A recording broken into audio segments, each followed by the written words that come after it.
And so I want to walk you through a bit of a process today, because I think it has a lot to do with what we're stepping into in the next age. Now, to start this process, let's go all the way back to Genesis chapter 1, which is one of my favorite parts of all the scriptures, the Genesis 1 creation poem. Now, before you think I got this part in heaven, I did not. This is the work of a great Bible scholar. He wrote a book called The Lost World of Genesis 1, where he really looked at the kind of language that Genesis 1 is written in. If you didn't know this, 33% of the Bible is poetry. About 50% of it is narrative storytelling. And that remaining whatever percentage is in the teens, that's prose, which is what I'm doing right now. This kind of explaining language where I use all the words at my disposal to try to get you to see my point. That's prosaic language. Narrative is storytelling. I'm going to do some of that today too. Poetry, that's the other 33%. And Genesis 1 is a poem. It's a very specific kind of Hebrew poetry. Now, this guy that wrote The Lost World of Genesis 1 did an amazing job of seeing that that kind of poetry was not particular to Israel in, thousands of years ago. That same kind of poem we see in cultures all around that area at about the same time, whether that's Egypt or in Babylon, or the Chaldeans, all of those early cultures, they had the same kind of poetic form. Anytime that there was the 7-day poetry, it was the inauguration of a temple. And other cultures would use it when it was time to inaugurate their temple. So they're going to build some temple, for whatever God they're going to worship. And for 7 days, they commemorated the inauguration. By each day, they're saying, well, this article in the temple is for this purpose, and this article in the temple is for this purpose, and this is for this purpose. And on that 7th day, the final day of rest, the deity was believed to come dwell in the temple.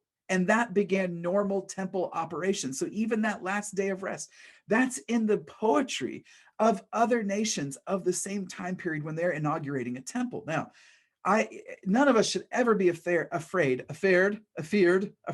There's the word, afraid of comparative religions, because God always comes out looking awesome. And in this case, we can look and go, all right, there's a poetic form that was clearly known to early man, a 7-day inauguration of a temple. But in God's case, he's saying, the entire cosmos is my temple. All right, do you see why comparative religions is awesome? Because all the other nations are like, let's build a house of brick and mortar to house the presence of our deity. And so they build it, they go, he lives in here. And God goes, do you see everything that exists? That's the temple. Then, in the ultimate twist, all of the other nations would build their temple, and then they would fashion an idol of that god, and they would put the idol in, sometimes in Athens in the Parthenon, it's like a 40-foot tall Athena, but the same thing holds true. You're making an idol of that god, and you put the idol in the temple, and that's symbolizing the presence of that deity in the temple. And again, then that's the day of rest. Now we begin normal temple operations. Well, in God's case, in Genesis 1, he starts putting all of the articles of the temple there: time, space, evening, morning, the waters being separated. The expanse in the middle is called the heavens, fish in the waters and the land and all the things. And he's putting all of the articles of the cosmic temple in place. And then he gets to that moment, and the idol that he fashions of himself is mankind, which is why it says, let us make man in our image. And if you didn't know this, image all throughout the Old Testament gets translated idol. It's the same Hebrew word. God literally said, let's make a temple. And then for the idol, the image of my presence that I'm going to put in that temple to represent me is mankind. There is simply no creation story in the history of any culture or religion that has the chutzpah, to use the Yiddish word, that has the chutzpah to declare that the entire cosmos is a temple and mankind is God's idol, the smaller image of this God. And it's like God spreads himself out in all of humanity and says, you're an idol. It's an Oprah moment again. You're an idol of me. You're an idol of me. Everyone's an idol of me. Everyone's part of my image. Everyone's representing me inside this cosmic temple. Now, if you think about what a temple is for, it's a place of spiritual activity. And the whole temple is designed to minister to what presence? The idol in the temple. A temple's made as a home to pour in to that presence of the deity. Again, if it's a pagan culture, whatever pagan god, but if it's this Judeo-Christian culture, this is the image of God in mankind. It's all designed. Every article of the temple is designed for the temple service or worship, all pointing to that idol or image of God at its center. In this case, it's God and also God in us as mankind. It's interesting, and I didn't come up with this either, but someone had once said, and who'd said this? I can't remember now, but I've read it somewhere. Maybe it was in the book, The Old Testament Crisis and Story. I can't remember.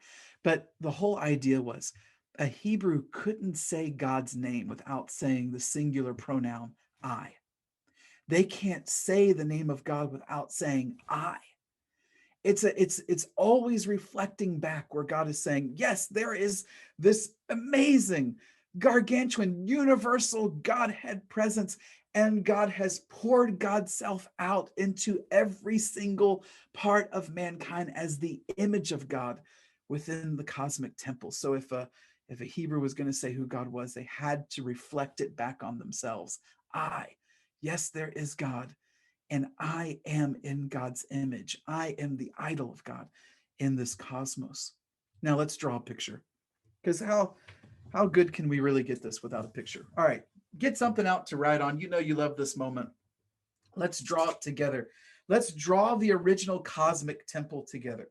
I'm going to put mankind in the middle. There's my little face there. There's mankind in the middle. Now let's put the elements of the cosmic temple around. I'm going to put the stars and the moon up above the person just for fun. This obviously doesn't have to be good. There's my stars and moon. I'm going to put some clouds up there in the sky. That was part of what God made, right? He separated the waters above from the waters below. Now that we're on the subject, let's do the waters below. Underneath the human being, let's put some waters. Aren't those good waters? How about those clouds? That's actually a pretty good cloud. Now let's do some other things. Let's put some dry land, some trees. I'm doing the trees on the left. I'm going to do some mountains on the right. You know, anyone that's done anything with me in the past knows I love Bob Ross. This is a great Bob Ross moment. You got your happy little trees and your happy little mountains. You can give them some friends. Yes, those are mountains over there. They have snow on the top. Now, you've got some elements. How about let's put the invisible parts of creation in there, like virtues. Like let's put courage and patience and love. I'm just going to write that between the mountains and the stars. Courage, patience, love. These are all parts of the cosmic temple, all things that God made. Now, you guys getting this? Make your picture look something like that. We're just kind of giving it the basic idea. That's the picture of the cosmic temple. Now, everything that God made with life. He made it with spirit. Every one of our ancestors believed that the creation was alive with spirit. And I'm going to show you that in just a second. But if you just want to trust me for right now before I prove it to you, let's put a little bit of a spiritual presence in all of these parts of our temple. So how about up there with the moon and the stars? I'm just putting something spiritual. That's like it's a person, but they're wearing like a robe. It's like an angel picture. I don't know. You do it how you want to do it. Let's put one in the clouds. Let's put a spiritual presence there, and one in the trees, and one in the waters, and of course in the virtues. Wisdom. We were talking so much about wisdom, and Justin was talking about those amazing meetings with Lady Wisdom. A virtue, a spiritual presence. So you put some spiritual presences in all those parts of your cosmic temple. You guys getting this? You got it so far? Very good. Now, This is the picture when it was perfect. But it doesn't remain that way for long, does it? That's the cosmic temple. Everything's working for us. And there are almost something like, you could imagine them like invisible strings, or maybe they're not even that invisible, connecting all of those parts of the temple to the human being, like the articles in a temple would do. It's all designed to pour into that presence of the deity inside the temple. Now, when it breaks pretty hard, right? So the Lord says, hey, listen, probably shouldn't eat of that tree called the knowledge of good and evil, because if you do, you will surely die. And because the tree of the knowledge of good and evil is a tree of comparison. So good and evil, you're comparing them. If you have a knowledge of both, you compare them. So God knows, hey, this wonderful eternal life that you have right now, if you eat of that tree, you're going to die, because there's no way to compare life except to compare it with death. And there's no way to compare all of this working for you. If you eat of that tree, you're going to have to realize it will become your reality, that you will experience a cosmic temple that isn't for you. Are you following? So originally it's all good, cosmic temple, good, pouring into the image or idol of God in the temple. But once you eat of the tree of comparison, a knowledge of good and evil, there's nowhere else to go but down. Okay, so you're up here. The only thing that you can do is compare with what's not good. So all of a sudden, and this happens like in the flip of a switch, historically speaking. And listen, I love some long history. Christopher is here on this earth for just a few reasons. One of them is to track giant changes and giant trends over time. So that's why no one asks me about little trends, because they know I don't know. My job is just to go, here are the giant trends that take place over time so that we can have some context to what we're experiencing. So if that, and it did, as soon as we ate of that tree and we go, okay, what are we comparing? Now the cosmic temple isn't all for us. I'm not saying none of it's for us, but the experience of early man was that those spiritual presences inside creation, a lot of them were not happy with mankind. So I'm going to put a frowny face on these guys. They were the pagan myths, the pagan deities of old. So here they are. They've got their frowny faces.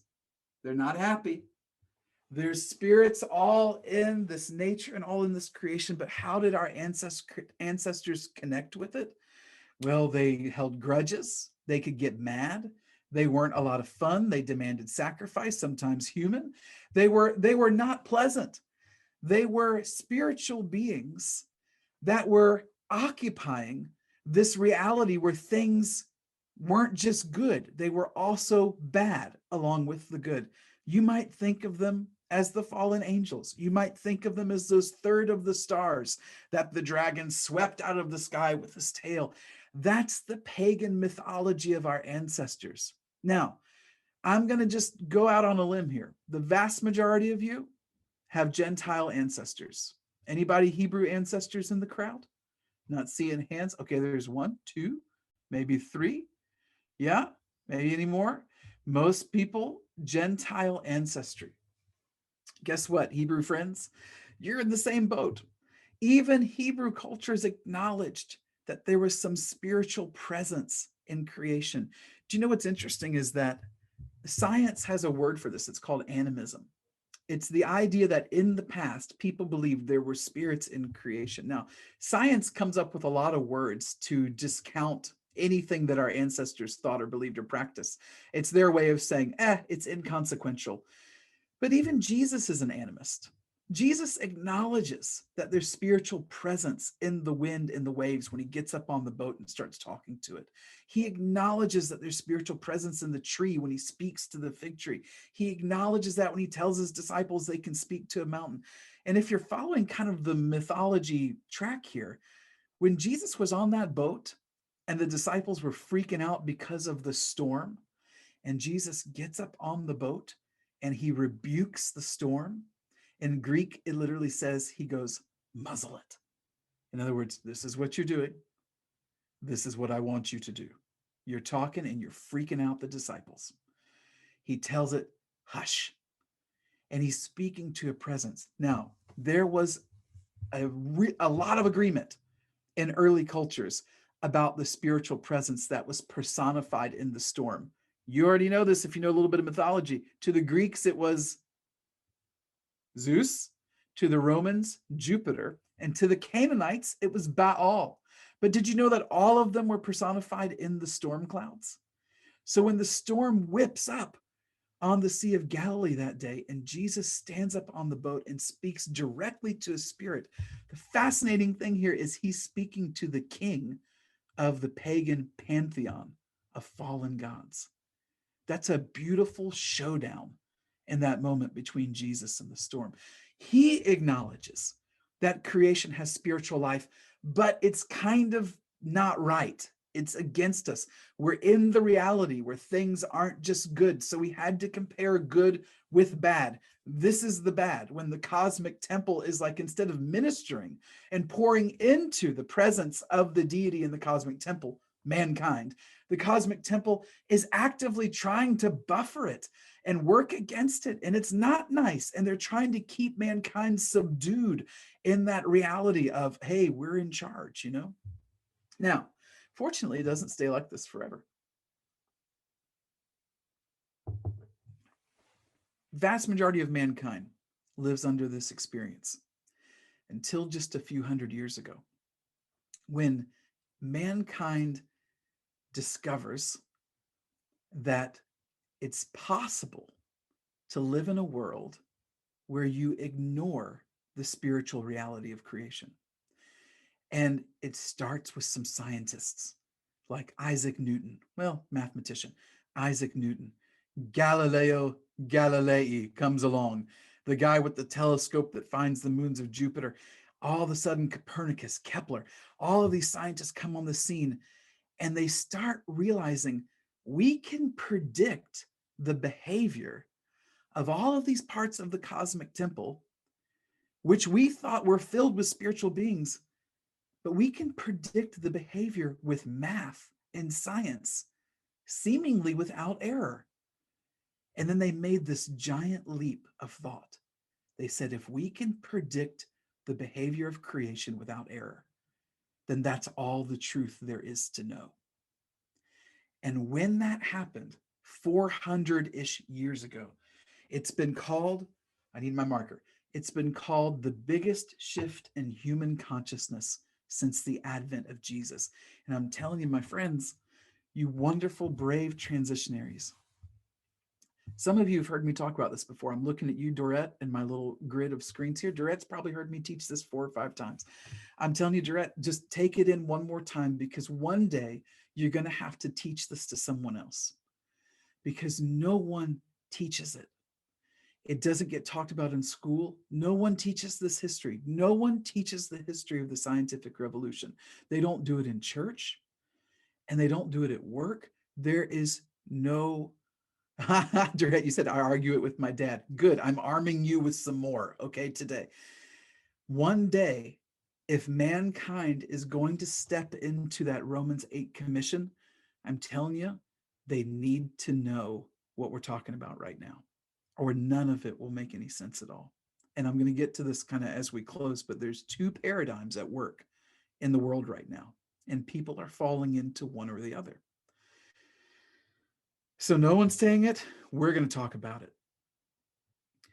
Scientific revolution comes along and says, if I can predict the behaviors of the objects of nature, then the objects are all there is to know.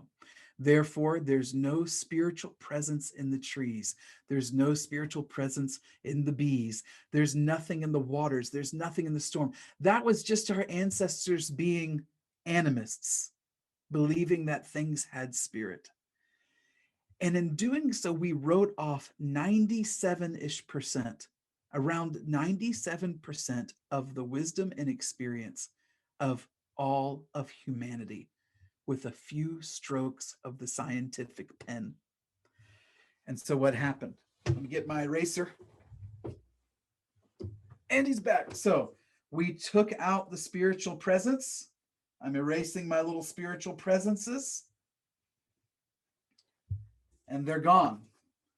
Now it's just mankind in an objectified nature. And what science said essentially was, from now on, it doesn't matter what question you ask.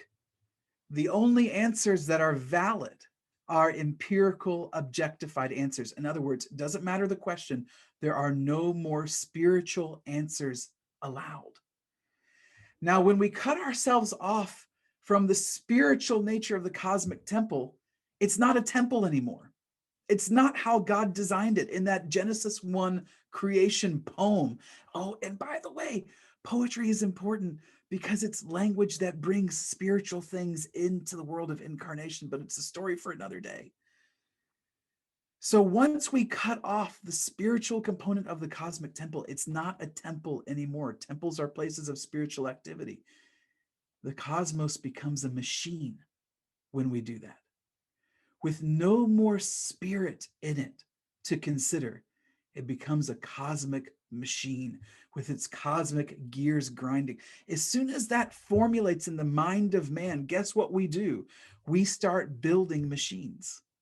As soon as our consciousness changed to go, it's not a temple, it's a machine, we started building them. We built giant machines. We built giant factories, and then we stuck little kids in them to fix the parts, and who cared if they died? That's called the Industrial Revolution. And we built bigger machines, and we built them. I mean, we started to think of the cosmos in this light. One of my favorite poems, William Blake, Jerusalem, where he talks about the dark satanic mills in England's green, beautiful land, you know, because there's this sense in the Industrial Revolution of all the smoke going up that we reimagined the cosmos, and it immediately had an effect in what we did. Once there was no spirit to contend with in nature, we could do to nature whatever we wanted to do. So if we want to exploit it, we can. If we want to clear cut a forest, we can. If we want to throw a bunch of crap in the ocean, we can, because there's no voice to contend with. And if you're like, Christopher, is this really how history went? Let me just remind you, just think about this for a minute.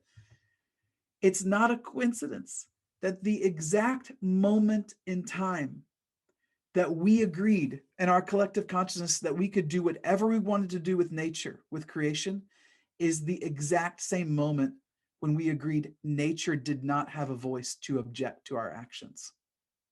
You want me to say it one more time?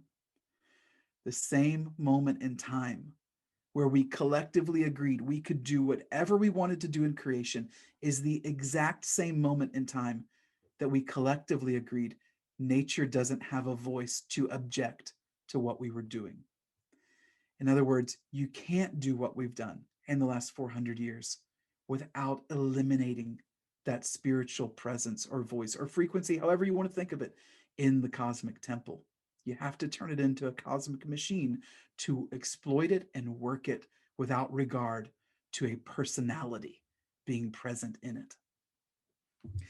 Don't think for a minute that I'm like, scientific revolution, how dare they? Listen, it's an appropriate part of the development of mankind. The scientific revolution did so many great things for us.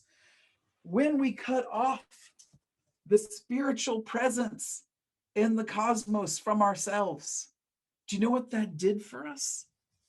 It gave us a sense of self that we never had before.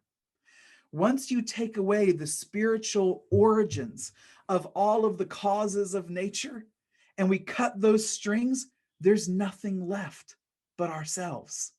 Now all of the causes, the origins of things are residing entirely in us. We become the prime cause. It's the first time in the history of humanity, the scientific revolution, where humanity thought, doggone it, we could be in charge. What if we're supposed to be in charge? That's the first moment it happens. You have to realize from the fall till the 1600s AD, 5,600 years of recorded human history, we were living under the thumb of nature, under those pagan deities that were there keeping mankind in check, saying, we're the gods, you're the servants, You serve us. And for 5,600 years until the 1600s, nature is in charge. Mankind takes away all, cuts the strings to the cosmic temple, to the spiritual sources, and mankind has the idea, what if we're supposed to be in charge? That wouldn't have happened without the scientific revolution. But the question is it the scientific revolution forever? Or is that just one step in the journey and we're supposed to take the next step? Because as you saw, the scientific revolution did some great things, but it's also done some things that maybe we want to get away from a little bit. I mentioned yesterday that you can chart the development of humanity like you chart the growth of a human being. There's a reason why that's a metaphor that plays so well. When you're an infant, when humanity was in its infancy, when you were an infant, your environment determines everything that you do. So when you're a baby, do you get to decide when to eat? No, the environment decides for you in these large presences that carry you around and stick the baby food in your mouth and force it in. Do you get to decide where you go? No, you are picked up and taken there, or you're put in a car seat. As infancy, humanity doesn't get to call any of the shots. The environment does. The cosmic temple in this metaphor is what's calling the shots for the whole infancy of humanity until humanity grows up into that adolescent phase. And what do adolescents do? What's their prime motivation as adolescents? Cut the strings to my environment so that I can discover who I am. Now, oftentimes that takes the part of rebellion. God, I hope it doesn't with my kids, but it oftentimes does. They exercise a little rebellion because they're trying to get away. They were carried, they were fed. They're like, we have to find out who we are. And so they push all of those influences away. We don't want you, mom and dad. We don't want this environment. I don't want this house. I just can't wait till I'm 18 and I can leave and be out on my own, and then they throw their pity party. But you get the idea. They're trying to get away from the environment to discover who they are. And just like the adolescence of humanity, the moment we realize we can totally trash our room, we do it. That's what adolescents do. You mean I could be in charge? I'm not picking up anything. I'm not doing any of it. You mean I don't have to answer for this? Well, then get used to, dirty clothes on the floor. I may never clean a bathroom again. I mean, listen, I went to college. I lived in the dorm. That's still the adolescent years. Ain't nobody cleaning anything. It's just like, hey, it's fine until there's a breakout of some disease. I mean, it's like everything's acceptable until that point, So as soon as we get that was like 80% a joke. Okay. The first 2 years, that dorm was pretty nasty. I did leave and found my own apartment. But anyway, the whole point here is when humanity grew up a little bit, it has to happen. There's no way this can't happen. But we're not supposed to stay adolescents. There's this moment when you finally come of age, when you realize, I know who I am. And then you can go back to that environment and you're not afraid of losing your sense of self. It's like you finally hit a moment of maturity. For some people, it happens. I mean, listen, for men, it always happens later than it does for women. That's why they say never marry a man when he's 25. You got to wait a little bit longer. He still has not figured stuff out yet at 25. It takes men a little bit longer, but sooner or later, you figure out who you are and you realize something. I was that all along. That's who I've been this entire time. It was never in question. It was never in doubt. It was never threatened. This is what I've been from the beginning. And then you're able to come back to that environment totally unthreatened, no need for rebellion. And you can look at it and go, I'm a little sorry that I trashed my room. I'm a little sorry that I took advantage and took you for granted. I would like to work again. I would like to collaborate again. So what does the future look like? What does Romans 8 really look like? Maybe once we've walked through this process, we come to this Aquarius, age of Aquarius moment of recreation, where we're allowed to hover over the waters again. And we've compared the good with the bad. And now, as mature adult sons, remember Romans 8, that's what the creation's waiting for, is for the sons to be revealed, not the adolescents, for the sons to be revealed. They come back and they go, listen, I don't have to participate with those fallen angelic beings. But what I can do is acknowledge that the cosmos is a temple, not a machine. And I can reimagine, recreate, repopulate the cosmic temple with spirit again. But this time, it's for me and not against me.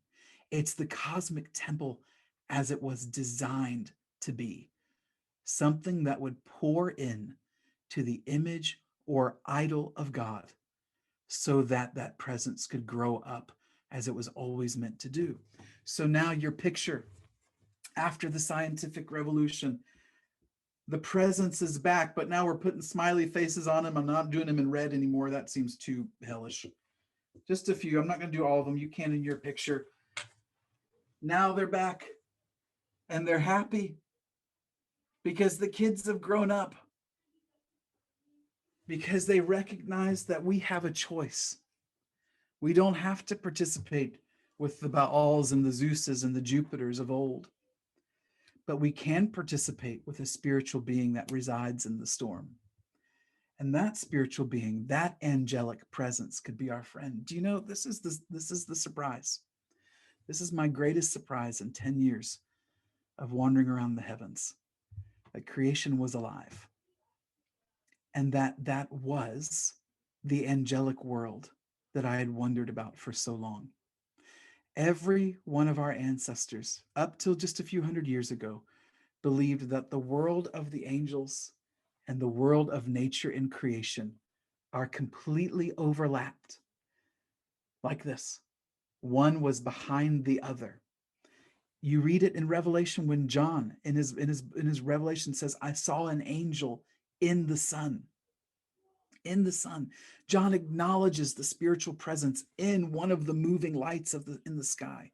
Wisdom is personified in the Bible. The storm is personified, even though Jesus is rebuking the fallen one. What will happen when we begin to relate to the ones that aren't fallen?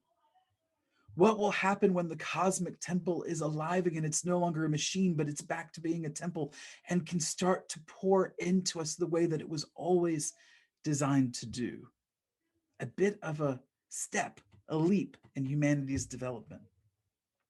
Let me pause for a break of tea, and then we'll take this the next logical step.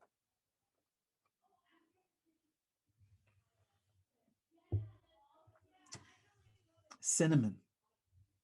Lovely. Cinnamon and something else. No idea. Cinnamon spice something. It's delicious.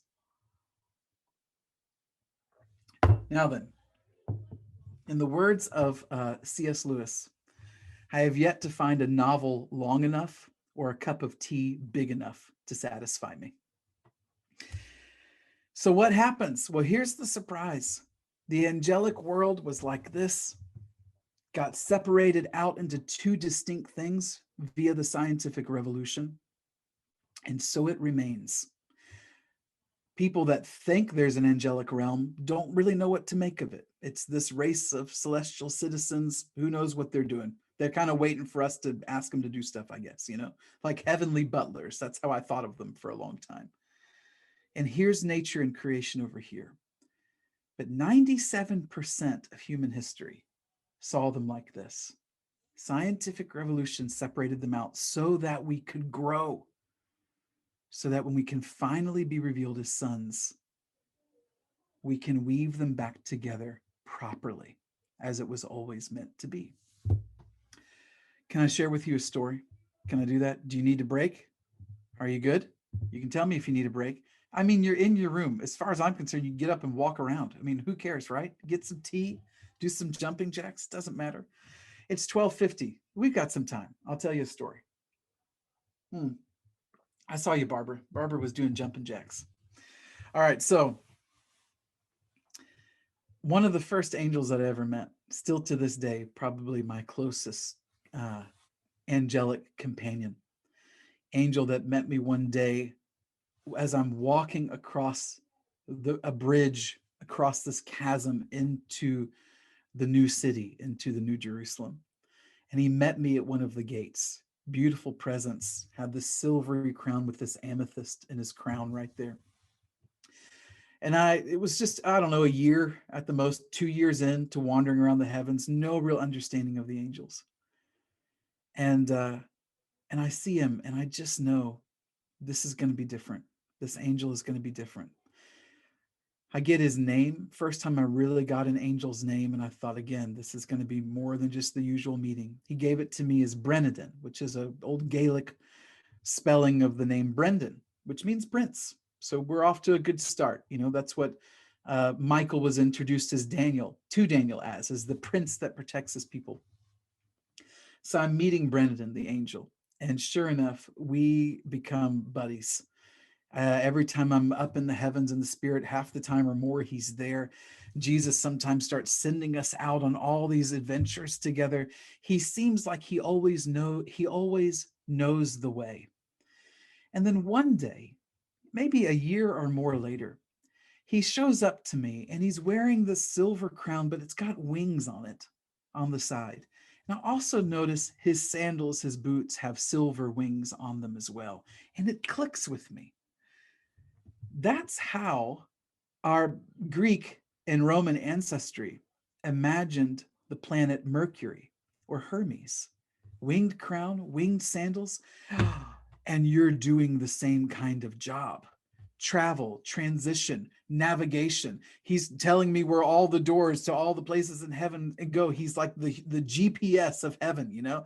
That's the same job that the historical Mercury or Hermes would have. And I had to like figure this out, right? What's happening? Well, of course, there would be a holy angel that acknowledges the preeminence of Christ. And boy, did Brendan acknowledge the preeminence of Christ.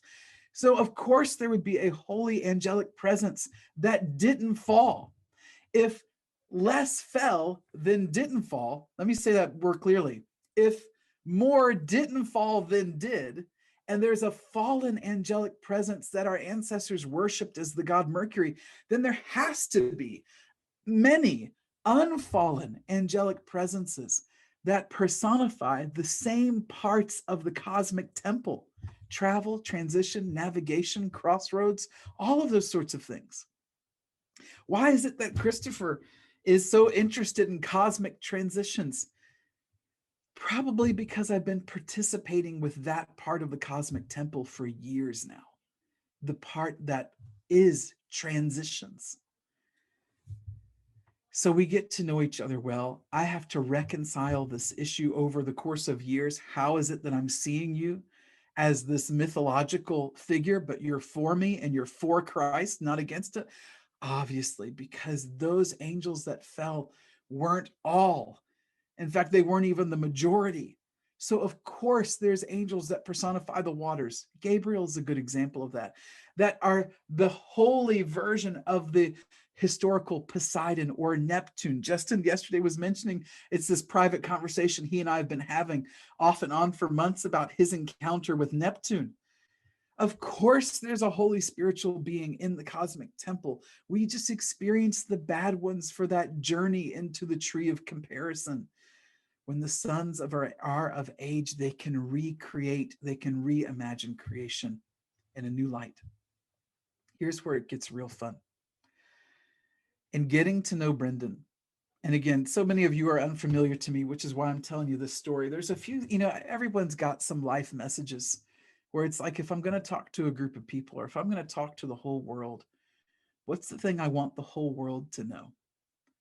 Personally, I want them to understand what's happened in the last 400 years so that they can have a proper understanding of what's coming in the next 400. And what I'm about to tell you is another part of that life message. This is something I want the whole world to know.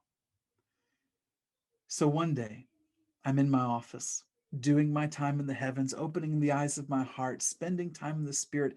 By now, I've got to know a number of angels. We're hanging out daily, you know. Brennaden's there.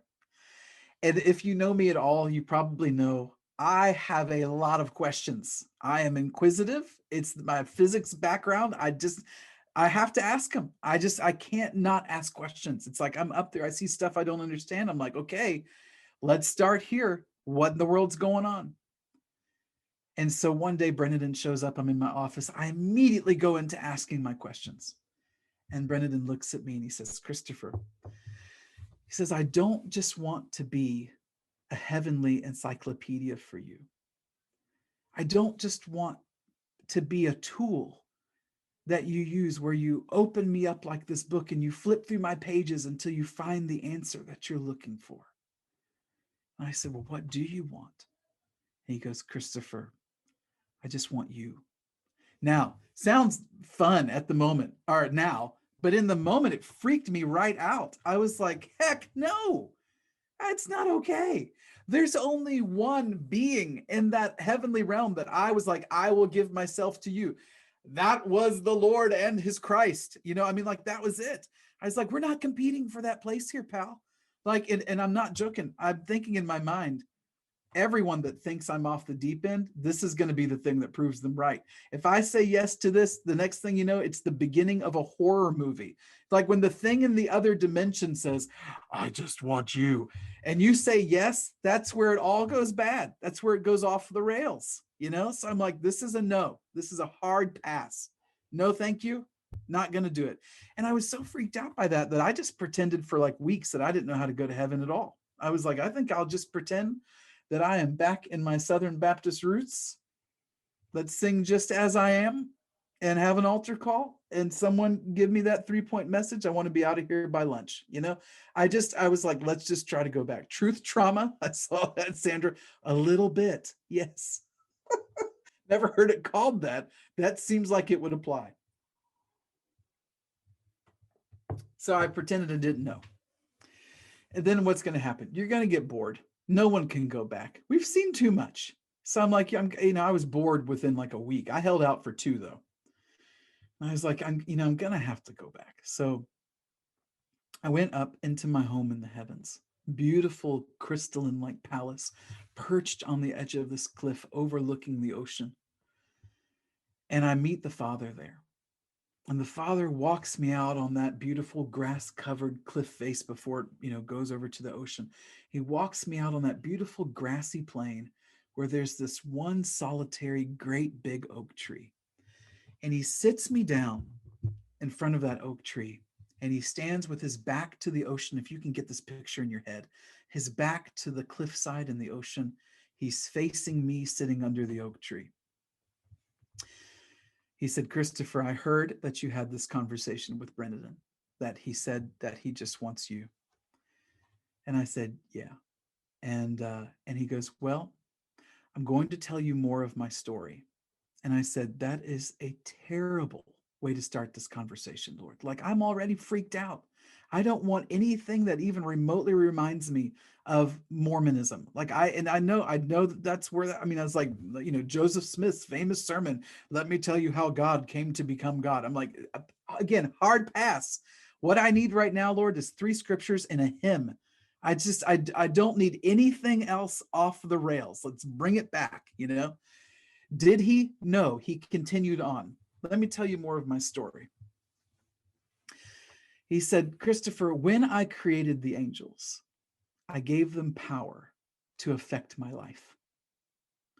He said, if that weren't true, then when you read that thousands upon thousands attendeth to him, attendeth to me, if that weren't true, then all of their attendance would be a lie. My relationship with them would be based on a lie. If nothing they did ever moved me, then it would be a lie. Their attendance wouldn't mean anything. He said it would be like this. And this is what he did to me in this conversation. He goes, it would be like this. If I was in this giant ivory tower so high above everything, and I was like, hey, all those angels were driving me crazy. So I told them they could attend to me, but just between me and you, I'm so high above it all, none of it ever really gets through. So just don't tell them that, though, because I had to get them out of my hair. That's the alternative. He said, when I created the angels, I gave them power to affect my life. He said, I took light that was within myself, the very first moment of creation, let there be light. And I spoke it, poetically, spoke it into being. And light became an existence, something that lived, a spiritual being that personified light. And there's thousands of them, if not millions, that personify light. But he spoke it into being, let there be light. And I took the waters from within myself and I poured them out of myself and created the waters that were alive, that had spiritual personality, the personification of the waters. I took the virtues and I poured them out of myself and I made the virtues. When you're reading Genesis 1, you're reading the creation of the angelic realm. If you've ever wondered where that was in the Bible, when did God create the angels? It's in Genesis 1, days 1 through 6. Again, 97% of human history already knew that.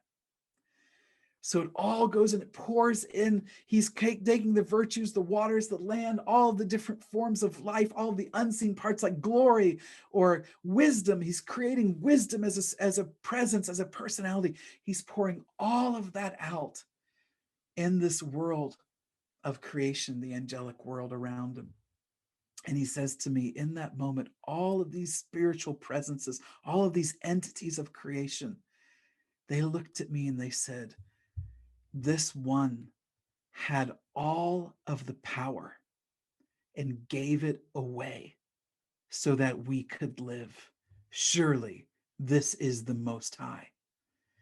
And they took all of what God had poured out so that they would be alive, and they reached for the Godhead and they poured back into the Godhead everything that they had been given, magnifying God, raising God up. And the Father looks at me as I'm sitting under the tree and says, Christopher, in that moment, I became Elohim.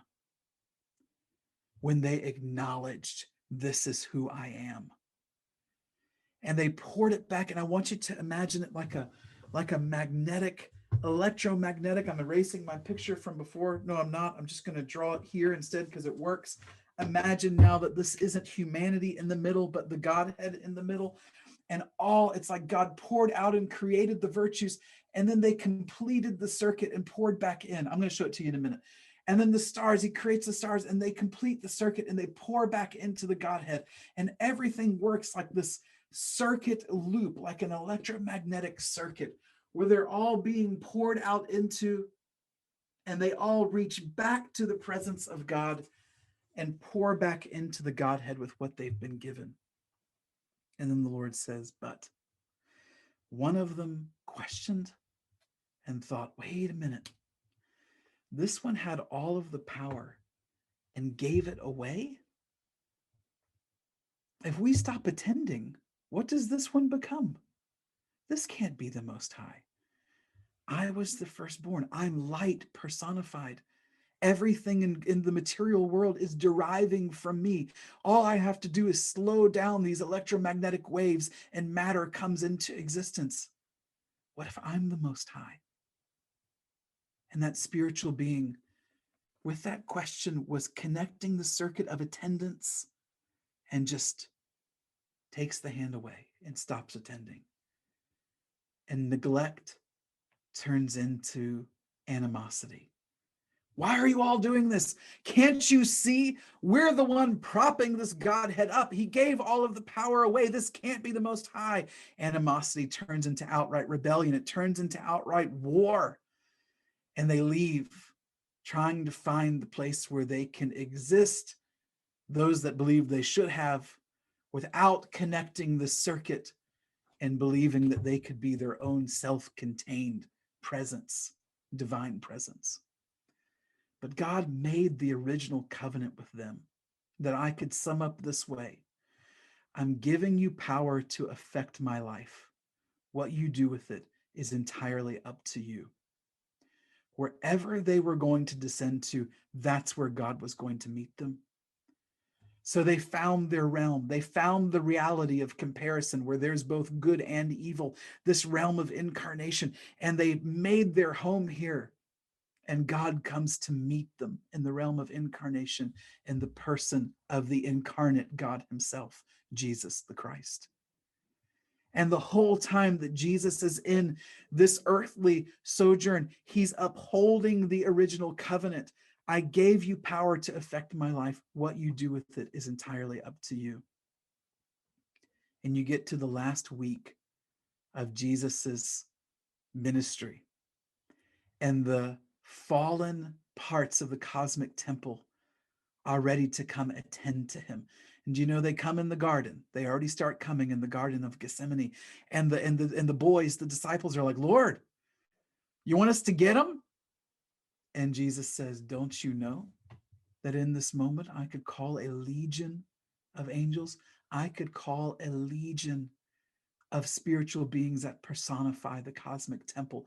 I could call down the stars right now, and we would melt this rabble of people come to arrest me. But it would break the original covenant. I'm giving you power to affect my life. What you do with it is up to you.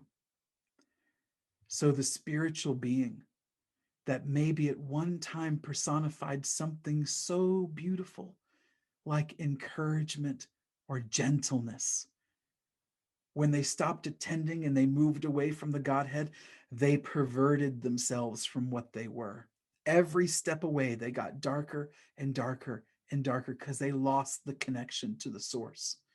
So the spiritual being that once personified gentleness had become the spiritual being, the angel that personified violence. And that's the one that's striking him while he's being interrogated. And the spiritual being that personified the beauty of the flora and the fauna of creation, the leaves, the flowers, what would make up a beautiful laurel crown that symbolized kingship and wisdom, had fallen and become thorns. And so the thorns attend to him.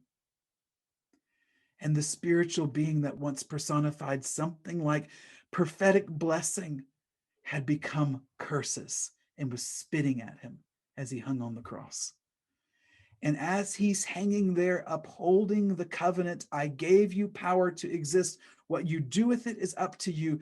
Every spiritual being that rebelled and left him starts connecting with him and attending to him with what they had become.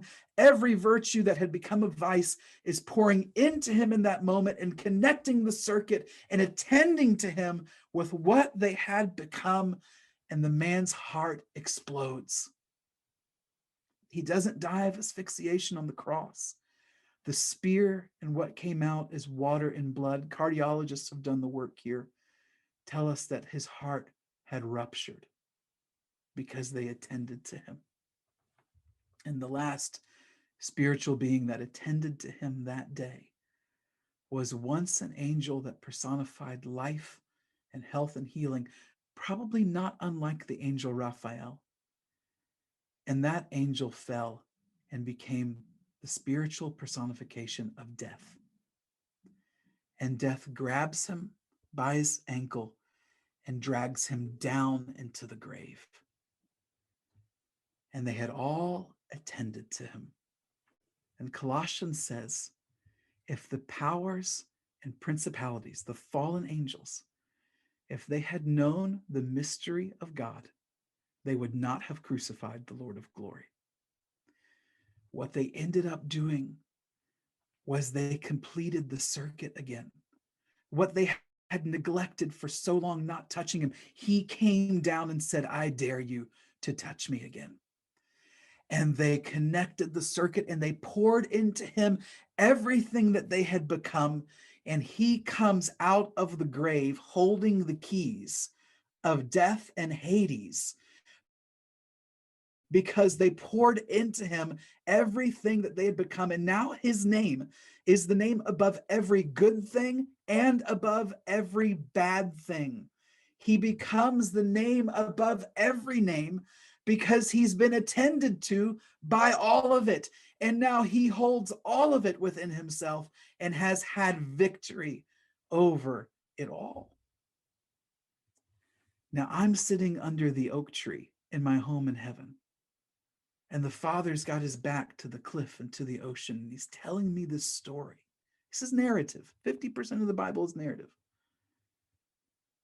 He said, Christopher, when Brendan approached you in your office, said he didn't want to be just a tool that you use. He just wanted you. He said he was looking for a relationship. He was looking for a real relationship. And the father said, you cannot have real relationship without vulnerability. You can't be invulnerable and be in a real relationship.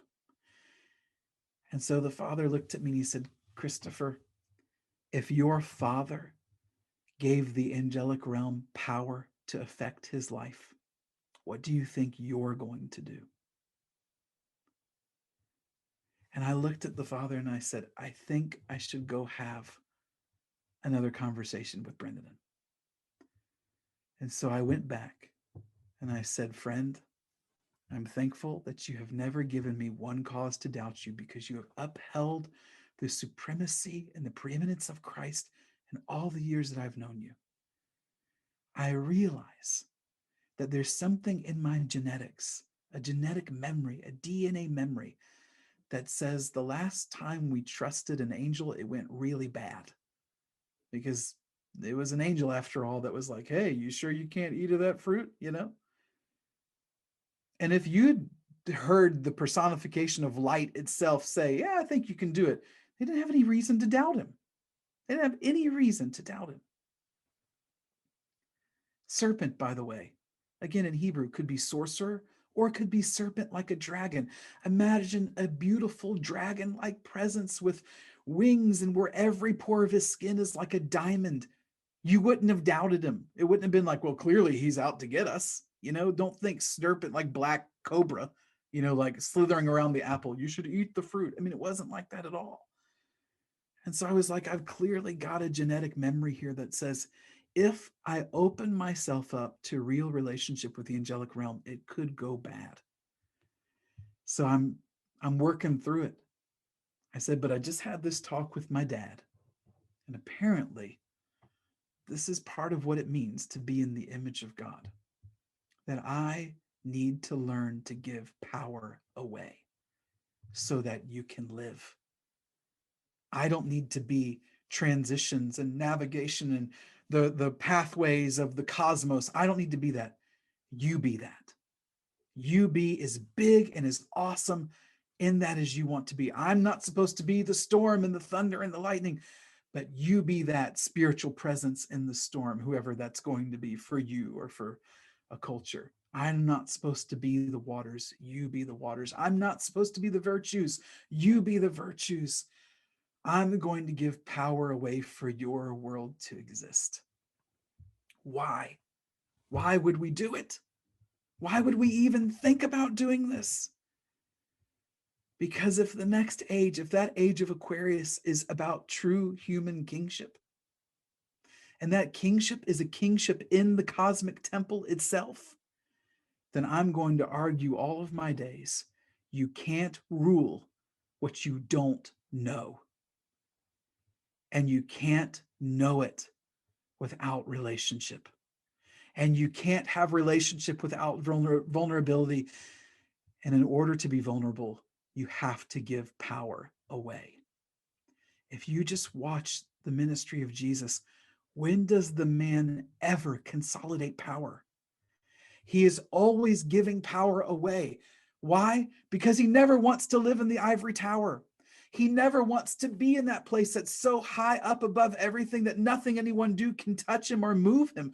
So whenever he feels like there's a chance that he's getting to a place where he's untouchable, he finds more people to give power away to so that he remains movable and touchable and relatable. And that's the exact same way the Godhead is.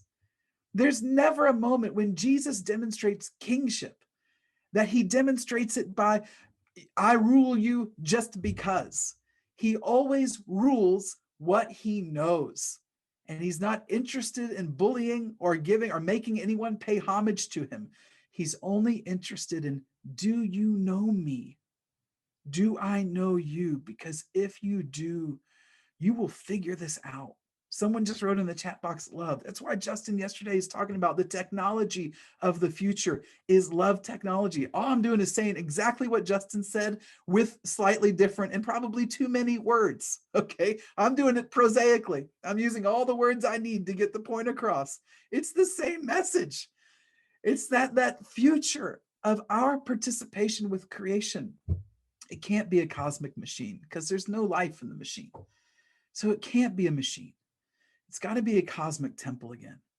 And if it's going to respond to us someday, it will be because of a relationship, not because they owe us obedience, not because it's due us, not because, Jesus says, or God says we're a son, so therefore they have to come kiss our ring. It will be because they recognize in us the same kind of kingship that they recognize in the Godhead, in the Christ, which is a kingship through relationship. Why is it going to take the transitionaries doing some different stuff with their time? Because there's two paradigms working in the world today.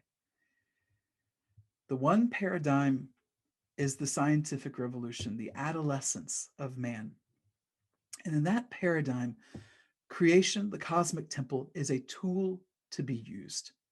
It's a tool to be used. That paradigm will look for power in usury and in exploitation. The other paradigm that's being birthed in the world, the other worldview, the way of thinking that's being birthed in the world today, we're calling that a paradigm, is the paradigm of a restored or a renewed cosmic temple, a Romans 8 moment. That paradigm won't see creation, the cosmic temple, alive with spiritual personality as something to be used, but it'll be something to relate to. And the work and the production and the harmony that comes out of that will be it will be directly in correlation to how much relationship has been established. In fact, there's nothing to back me up, no scripture, no story, no nothing. So take it with a giant grain of salt. But my personal hunch is that there's a kill switch in the next age, that creation will not respond until the one trying to connect with it works through relationship. I think you're just going to watch the creation go and just shut off because it's waiting for the sons, and the sons will be filled with that kind of kingship, relational kingship. I said, you can't rule what you don't know. I could have said it in the positive way. You will only rule what you only truly know.